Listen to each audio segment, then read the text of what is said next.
الحمد لله وكفى والصلاة والسلام على سيدنا المصطفى سيدنا محمد وعلى آله وصحبه أهل الصدق والوفاء. وبعد, sama-sama kita hormati dan kita muliakan orang tua kita Habib Ali bin Ahmad Al-Segaf, juga Habib Hasan bin Syekh Abu Bakar di Jakarta. Tidak lupa kepada guru kita dan orang tua kita Muhtaram Al-Mukarram Fadilatul Haji Yusuf, dan juga putra beliau yang selalu komunikasi dengan saya Haji Habibie, dan semuanya ikhwani, ahibbai, tulabul ilm, wasiyat Rasulullah sallallahu alaihi wasallam. Alhamdulillah, pagi hari ini sebuah kebahagiaan, sebuah kesenangan untuk saya bisa mampir di pondok pesantren yang insya Allah penuh keberkahan. Saya kalau sama di dakwah paling senang kalau mampir di pondok pesantren, karena kalau mampir di pondok pesantren berarti ketemu santri. Kalau ketemu santri berarti ketemu orang-orang yang diwasiati oleh Rasulullah SAW. Sebab santri ini maqam azim, kedudukan yang luar biasa yang tidak gampang, tidak remeh. Walaupun kadang-kadang dipandang sebelah mata oleh sebagian orang, tapi Rasulullah SAW sendiri mengatakan, "Ma min kharijin kharaja min baitihi fi talabil ilm illa wada'at lahu al-malaikah ajnihataha wa yusra." Kata Rasulullah SAW, ya orang yang keluar dari rumahnya untuk ilmu hadis sahih, orang keluar dari rumahnya dalam keadaan menuntut ilmu, maka semenjak dia keluar dari rumahnya, maka malaikat membentangkan sayapnya sebagai ridho, bentuk ridho atas apa yang dia perbuat. Berarti santri itu jalan di atas sayap malaikat. Ada yang lebih besar dari ini. Sehebat-hebatnya pejabat paling karpet merah. Karpet merah nggak ada sujud buku dibandingkan sama sayap malaikat ya. Maka santri itu salah satu kedudukan yang paling agung. Makanya selain daripada andai kata tidak ada fadilah di dalam menuntut ilmu, kecuali bahwasanya man salaka tariqan yaltamisu bihi man sahalallahu lahu tariqan ilal jannah. Orang yang menuntut ilmu itu berarti dia sedang on the track jalan menuju surganya Allah Subhanahu wa ta'ala.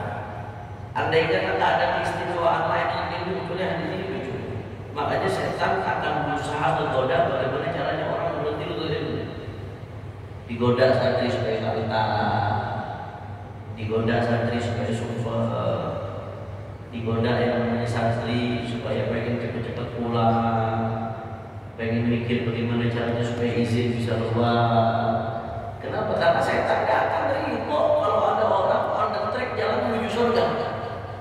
Setan itu harus ngelihat para penuntut ilmu jalan di atas sayapnya malaikat. Maka idza kunta fi ni'matin far'aha, kalau kita sudah dapat satu nikmat itu dijaga betul-betul nikmat tersebut. Jangan sampai gara-gara kita yang tak bersyukur akhirnya Allah cabut nikmat tersebut. A'udzubillah min. Singkat saja nasihat saya untuk santri, singkat saja. Ada banyak cara bagaimana kita sukses di dalam menuntut ilmu, ada banyak cara. Tapi di antara cara yang paling penting dari sekian banyak cara, mungkin bertanya-tanya Habib, bagaimana cara supaya menuntut ilmu mudah Habib? Bagaimana caranya supaya kita dapat ilmu yang bermanfaat, yang sulit menjadi mudah? Ada dua cara yang harus diperhatikan.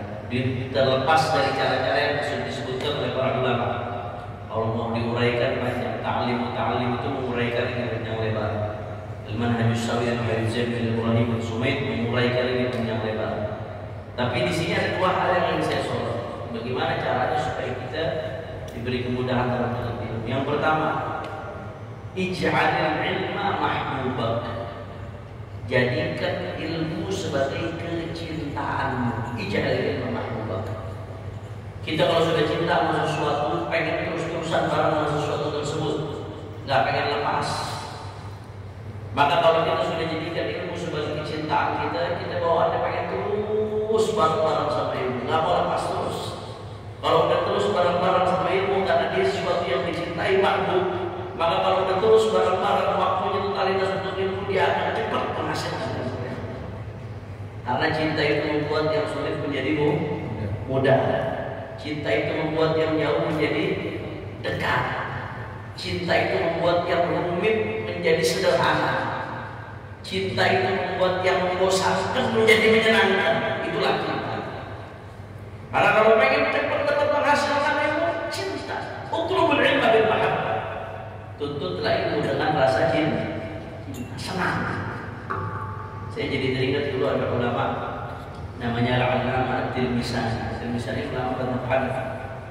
Dia yang ngarang Takhrij Furu' al-Usul. At-Tirmizani ulama mazhab Hanafi. At-Tirmizani masih kecil, mungkin umur 7-8 tahun, lebih kecil dari santri terkecil yang ada di sini. Nah, santri yang paling kecil umur berapa di sini? Umur berapa? 11. At-Tirmizani lebih kecil dari itu saya. Lebih kecil dari santri yang paling kecil yang ada di sini. At-Tirmizani ini hadir di satu majelis yang ngajar saat itu ulama besar di zaman ngajar tafsir. Subhanallah, ketika itu yang dibahas tentang tafsir awsaful jannah, tafsir sifat-sifat surga. Di surga kan di Al-Quran ada ayat-ayat tentang sifat surga. Fiha surur marfu'ah wa aqwabun mawdu'ah wa namarikun masfufah wa zarabiyyun mabdudah dan seterusnya, tajri min tahtiha al-anhar. Ini Syekh lagi bahas tentang tafsir sifat-sifat surga, awsaful jannah. Begitu Syekh selesai bahas, At-Tirmizani yang masih kecil ini mengajukan pertanyaan. Syekh, saya punya pertanyaan. Kata Syekh, silahkan. Yang kecil nanya, Syekh besar. Pertanyaannya subhanallah, pertanyaan yang nggak terbesit di benak siapapun. Apa pertanyaannya? Kata Syekh, kata At-Tirmizani yang masih kecil ini, ya Syekh, hal fil jannati majalisul ilm? Nanti di surga ada majelis taklim atau tidak? Ada pesantren begini apa enggak? Ada pengajian dia nanti di surga? Kalau kita kan kalau udah nyebut surga, tahunya bidadari, istana, mulia dan lain sebagainya. Enggak ditanya kayak itu. Hal fil jannati majalisul ilm? Nanti di surga ada pengajian ilmu atau tidak? Syekh ini cerdas, kata Syekh. Nah, fiha ma tashtahi al-anfus. Ya, ada. Pokoknya apa yang kamu pengen di surga ada. Kamu pengen majelis ilmu ada di surga majelis ilmu. Apa kata Tirmizani? Anak kecil mencinta sama. Apa jawaban dia? Law qulta la qultu la ladzata fiha. Andai kata tadi kamu mengatakan di surga enggak ada majelis ilmu, maka aku akan mengatakan surga enggak enak. Andai kamu jawab di surga enggak ada pengajian, maka aku enggak peduli dengan nikmat surga yang lain, nikmat bidadari, lala. Aku akan mengatakan surga enggak enak. Kenapa? Karena bagi dia kelezatan itu ketika mendapatkan ilmu. Kelezatan itu ketika duduk di majelisnya. Kelezatan itu ketika menghafal. Kelezatan itu ketika dia bisa menghasilkan sesuatu yang sebelumnya dia nggak tahu jadi tahu ya kawan. Ada lezat. Akhirnya apa yang terjadi? Jadi ulama besar, Tirmizani, ulama besar dalam mazhab Hanafi, ya ikhwan, yang sampai sekarang kitabnya Takhrij Furu' al-Usul itu dipakai di hampir semua universitas di Timur Tengah. Mulainya dari apa? Mulainya dari kecintaan kepada ilmu. Oh, kalau udah cinta, udah nikmat, yang mau sulit jadi mudah. Saya ingat dulu di Ahqaf itu belajar Ghayatul Usul. Ghayatul Usul ini kitab, salah satu kitab yang besar di ilmu usul fiqh dan rumit, sulit Ghayatul Usul itu. Tapi saat itu saya berusaha menikmati karena suka senang pelajaran yang sulit rumit, apalagi menyenangkan. Gara-gara suka, dasarnya suka. Mulainya dari cinta dulu. Maka antum semua kalau menuntut ilmu dasarnya karena cinta, nggak ada ceritanya selesai liburan mau balik ke pondok, sumpah nggak ada. Kenapa ada masih sebalik liburan sumpah mau balik ke pondok, sumpah? Wah, udah balik lagi karena antum belum bisa cinta sama itu. Cintanya masih sama HP, makanya sedih ketika tinggalkan HP.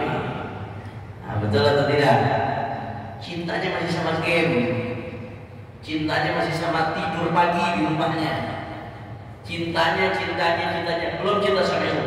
Kalau cinta sama ilmu, justru ketika waktunya balik ke pondok, oh alangkah gembiranya ini hari yang ditunggu-tunggu, karena aku akan kembali bertemu kasih. Kasihnya adalah ilmu. Makanya ada ulama namanya Zamakhsyari. Zamakhsyari ini kalau ilmu akidah jangan diambil dari Zamakhsyari karena dia Mu'tazilah. Tapi kalau ilmu lughah, fa huwa imamun min a'immatil lughah. Imam Zamakhsyari ini termasuk rujukan dalam ilmu bahasa Arab. Kalau kita mau buka tafsir yang membahas sisi linguistik dari Al-Quran, dominan membahas tentang sisi bahasa, tentang balaghahnya Al-Quran, tentang ilmu bayan badi'nya Al-Quran, bukan tafsir Az-Zamakhsyari Al-Kasyaf. Tapi jangan dari segi akidahnya dia cenderung Mu'tazilah. Az-Zamakhsyari ini ulama besar dalam bidang bahasa Arab. Az-Zamakhsyari pernah keluarkan syair begini. Apa namanya? Sahar litankihil ulumi ala dhuli min wasli ghaniyatin wa tibi inati a'abitu sahrana duja wa tabitu nauman wa tabghi ba'da dhalika lihaq. Kata Zamakhsyari, sahar litankihil ulumi ala dhuli min wasli ghaniyatin wa tibi inati. Ya, kata beliau, andai kata aku begadang untuk menghafal, baca, mengkaji ilmu, aku begadang, itu bagiku lebih lezat, lebih nikmat daripada aku harus berpeluk-pelukan dengan wanita-wanita yang cantik, kata beliau, saudara. Jadi lebih nikmat baca kitab daripada pelukan sama wanita-wanita yang cantik. Saking cinta dan menikmati yang namanya ilmu. Makanya beliau tantang, ada orang-orang yang ingin nyanyi beliau, kata beliau, abitu sahrana huja wa tabitu nauman wa tabghi ba'da dhalika lihaqi. Ya, aku ini setiap malam enggak tidur, begadang ngaji ilmu, buka kitab, ngapal, nulis, sedangkan kamu setiap malam tidur. Terus kamu mau sama kayak aku, kata beliau. Kamu mau nyusul aku, kamu mau sama saya aku. Kalau bahasanya Marcel lagi ngetren yang sorry ya. La ilaha illallah. Jelas kan? Jadi kuncinya jadikan ilmu sebagai kecintaan. Kalau kita akhlak sebaliknya. Kalau kita syairnya lain. Kalau syair kita an-nawmu 'indi wal kasal ahla madaqatan min al-'asal in lam tusaddiqni fasal man kana mithli fil kasal. An-nawmu 'indi wal kasal. Andai kata aku tiduran sambil malas-malasan. Tapi kalau bahasa orang sekarang mager, tahu mager? Apa mager namanya? Malas gerak. Oh, mager itu enak banget. Oh, enak. Sampai ada syairnya, an-nawmu 'indi wal kasal. Tidur-tiduran dan malas-malasan bagiku ahla madaqatan min al-asal.